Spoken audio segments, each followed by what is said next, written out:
नमस्कार दोस्तों, मैं अंकित द्विवेदी आज आपको शब्द के वर्गीकरण के बारे में कुछ समझाना चाहता हूँ। शब्द के वर्गीकरण, ठीक है। ये ऐसा टॉपिक है कि अगर इससे आपके एग्ज़ाम में डायरेक्ट क्वेश्चन नहीं भी बनते हैं तो आगे जितने भी आप संज्ञा, सर्वनाम, तद्भव, देशज सभी शब्द पढ़ते हैं, उसके बारे में इससे आपको क्लियरिटी आएगी, ठीक है। तो आइए स्टार्ट करते हैं। देखिए, शब्द के वर्गीकरण, ठीक है। शब्द के वर्गीकरण 4 आधार पर होते हैं: उत्पत्ति, स्रोत, इतिहास के आधार पर, रचना, बनावट के आधार पर, ठीक है, अर्थ के आधार पर, व्यवहारिक, व्याकरण, रूप और प्रयोग के आधार पर, ठीक है। अब इसमें से आप सिर्फ और सिर्फ उत्पत्ति ही याद रखेंगे, ठीक है, और सारी चीज़ आपको अपने आप ही याद हो जाएगी। जैसे अगर आपने याद कर लिया उत्पत्ति, हाँ, तो उत्पत्ति कहाँ से हुई है, यानी एक कॉमन आइडिया लग जाएगा कि स्रोत भी इसी को कहेंगे, ठीक है, या इतिहास भी इसी को कहेंगे। इसमें अगर आपने रचना याद कर ली, एक हो गया कि शब्द कहाँ से उत्पन्न हुए हैं, ठीक है, और फिर हो जाएगा रचना के आधार पर, ठीक है। अब रचना याद कर लिया तो बनावट अपने आप ही याद हो जाएगी, ठीक है। फिर हो जाएगा अर्थ के आधार पर, हाँ, अब जो शब्द हैं उनके अर्थ के आधार पर, ठीक है। और एक है व्यावहारिक या व्याकरणिक या रूप के आधार पर, ठीक है। अब देखिए उत्पत्ति कैसे हुई है, इसके आधार पर एक तत्सम शब्द होते हैं जो मूल आधार पर उत्पन्न हुए हैं, यानी संस्कृत आधार पर उत्पन्न हुए हैं। एक तद्भव, जिनका समय के आधार पर कुछ विकृति आ गई है, ठीक है। फिर होते हैं देशज शब्द, कुछ ऐसे शब्द होते हैं जो देशज टाइप के होते हैं, यानी कि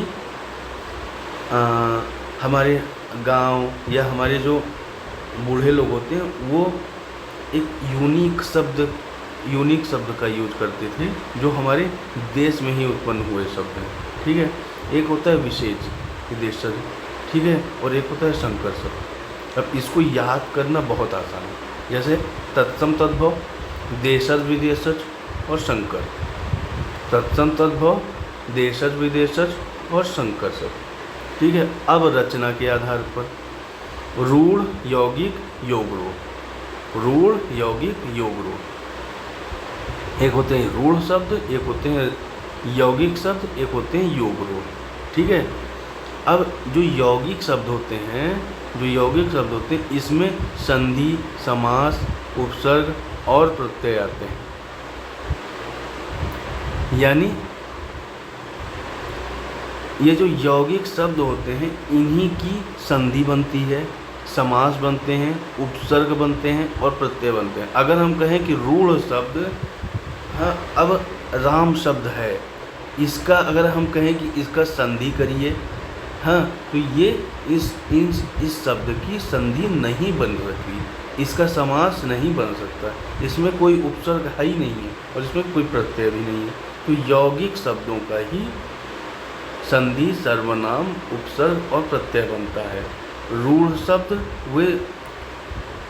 वे शब्द होते हैं जिनको हम अलग कर ही नहीं सकते, इनका हम संधि, समास कुछ नहीं बना सकते। और एक होते हैं योग रूढ़, बोलते कुछ हैं और होता कुछ है।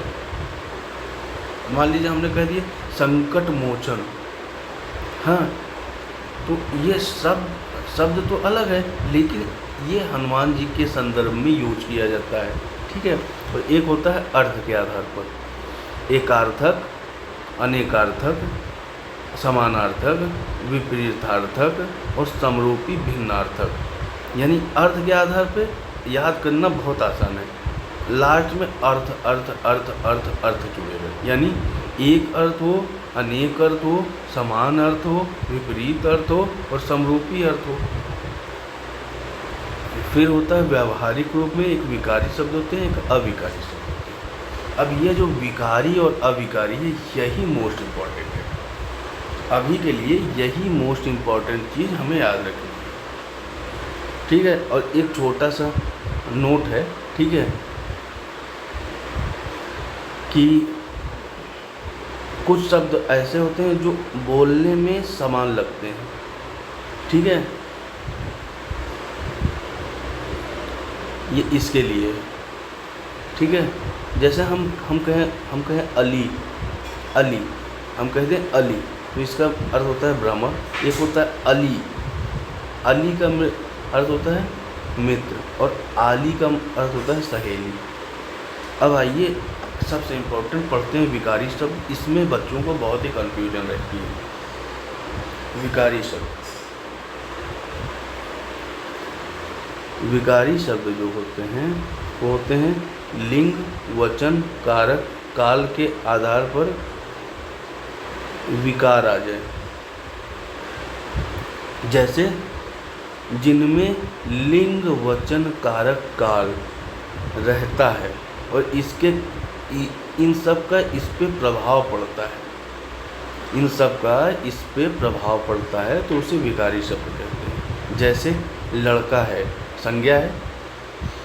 अगर हमने लड़के कह दिया तो बहुत सारे लड़के हो गए, लड़की कह दिया, हाँ, तो अब हम ये देख रहे हैं कि शब्द एक ही है, लेकिन उनके लिंग, कारक, वचन, काल के आधार पर इसमें भिन्नता आ जाती है, तो इसे विकारी शब्द कहते हैं।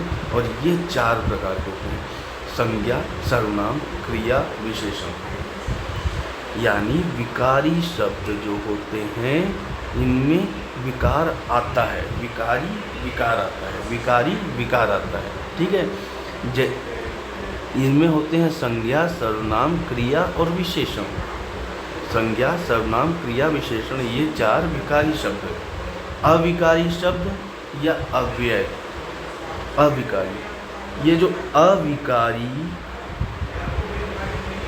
अविकारी शब्द होते हैं इनमें कोई विकार नहीं आ सकता है। इनमें ये लिंग, वचन, काल, कारक, लिंग, वचन, काल, कारक से भिन्न हमेशा मुक्त होते हैं। जैसे हमने बोल दिया कि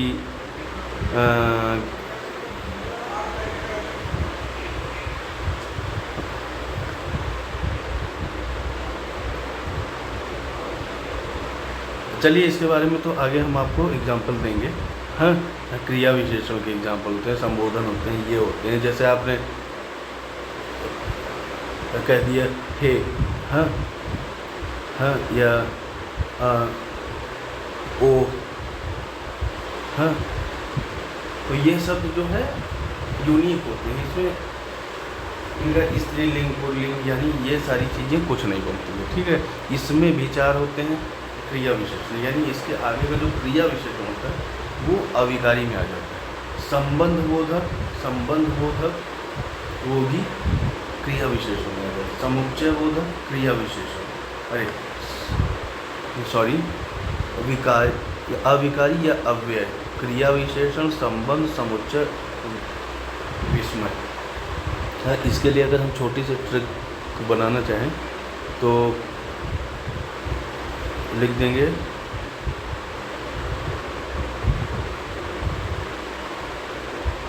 क्रिया की विशेषता से समुच्चय बना, क्रिया के विशेषण से संबंध बना, समुच्चय से विस्मय आदि बोधक, कुछ भी बना सकते हैं आप, ठीक है। क्रिया विशेषण, संबंध, समुच्चय, विस्मय आदि बोधक। ये बहुत इम्पोर्टेंट है कि अविकारी शब्द को ही अव्यय कहते हैं, अविकारी शब्द को ही अव्यय कहते हैं। अब देखिए, वर्ण से शब्द बना, शब्द से पद बनता है, वाक्य नहीं बनता। इसके बाद आता है पद। आज के लिए इतना ही।